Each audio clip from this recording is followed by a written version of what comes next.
त्यांनी सांगितलंय की एक आरोपी एमआयएमचा जो पकडले गेला नगरसेवक तो आरोपी आहेच आहे, परंतु त्याच्याबरोबर इतर जे काय आहे त्यांना सुद्धा अटक केली जाईल.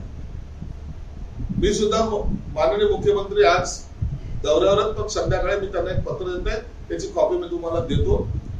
या प्रकरणाची यासाठी चौकशी झाली पाहिजे. याला राजकीय स्वरूप देऊ नका कृपया करून.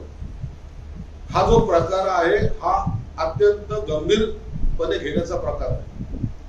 मी मागेही सांगितलं, कालही बोललो, हे धर्मांतर करणं एक, लव जिहाद करणं दोन, आणि ड्रग्सचा व्यापार करून इतर समाजातील लोकांना बिघडवण्याचं किंवा त्यांना नशेखोर बनवण्याचं काम तीन.